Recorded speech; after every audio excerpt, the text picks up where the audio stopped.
এটা ছিল এই যে থার্ড সোমবার, সেই সোমবারে পুজো দিতে যাচ্ছি। হ্যালো বন্ধুরা, তোমরা সবাই কেমন আছো? আশা করি ভালো আছো। আমরাও আছি মোটামুটি। আমি গেছিলাম আমার গ্রামে শ্বশুরবাড়িতে। আমার তো গ্রামে শ্বশুরবাড়ি, আমি থাকি হয়তো কলকাতাতে। তো গ্রামে শ্বশুরবাড়ি গেছি এই থার্ড সোমবারে, মানে তৃতীয় সোমবারটায়। সেই সোমবারে ভাবলাম গ্রামে শ্বশুরবাড়িতে গিয়ে একটু ভোলে বাবাকে পুজো দেবো। সত্যি কথা, কলকাতা আর গ্রামের মধ্যে অনেক পার্থক্য। এটা কিন্তু ঠিক কথা বলেছে সবাই। আমাকে সবাই বলে যে গ্রাম অনেক ভালো, অনেক ভালো।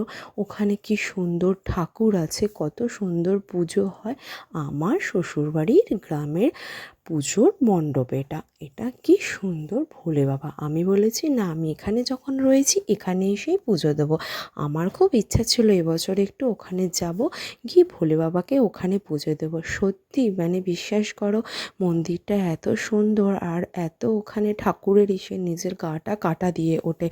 এতটাই মানে জাগ্রত ভোলে বাবা, সব জায়গাতেই জাগ্রত। ভগবান যেখানে থাকবে সেখানেই জাগ্রত।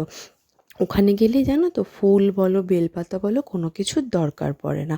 ওখানে গাছ আছে, গাছ থেকে পেড়ে পড়ে তার একটা আনন্দটাই আলাদা। আমিও সেরকম গাছ থেকে বেলপাতাও পেরেছি, ফুলও পেরেছি, পেরে ভোলে বাবাকে এই তৃতীয় সোমবারটায় পুজো দিয়ে এসেছিলাম। তোমাদের সাথে তো সব কিছু শেয়ার করি, সেটাই একটু শেয়ার করলাম। একটু লেট হলো, সোমবারটাও করিনি, তো আজকে একটু শেয়ারটা করলাম। তোমরা বলো ভিডিওটা কেমন লাগলো। যদি ভালো লেগে থাকে অবশ্যই আমাকে লাইক করো, কমেন্ট করো, আমার পাশে থেকো কিন্তু। এই দেখো কত সুন্দর দেখতে পাচ্ছ ভোলে বাবাটা, কত সুন্দর। আরও ভেতরে মন্দির আছে, অতটা টাইম পাইনি দিতে। পুজো হয়ে গেল, পুজো হয়ে ভোলে বাবাকে ধূপকাঠি মোমবাতি জ্বালাচ্ছি। চালিয়ে এবার ভোলে বাবা যেন সবাইকে সুস্থ রাখে, ভালো রাখে। আর একটাও মন্দির আছে পাশে, ওখানে তো মানে প্রচুর ভিড় হচ্ছে। আমি তাই বাইরেটায় দিয়েছি, আমার লেট হয়ে যাচ্ছিলো, ওখান থেকে আমি তারপর বেরাবো। তার জন্য আমার শাশুড়ি মা বললো তুই বাইরে দিয়ে দে না, কিছুই হবে না, ভোলে বাবা ঠাকুর সব জায়গাতেই সমান। বন্ধুরা তোমরা দেখো, এটা কিন্তু সত্যি কথা।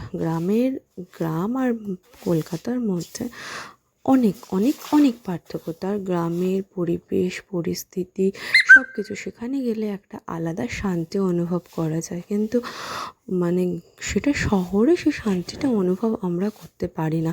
তো এবার আমি পুজো দিলাম, পুজো দিয়ে সব ঠাকুরকে আস্তে আস্তে প্রণাম করছি। প্রণাম করে ছেলে বলল মা আমিও একটু প্রণাম করব। তারও ইচ্ছা ছিল, সেও একটুখানি ঠাকুরকে প্রণাম করলো। আর মন্দিরটা তোমাদের আস্তে আস্তে ঘুরে দেখালাম। দেখো গ্রামের স্মৃতিটা খুবই সুন্দর। জয় ভোলে বাবা সবাইকে যেন সুস্থ রাখে, ভালো রাখে। তোমরাই সবার সুস্থ থেকো, ভালো থেকো।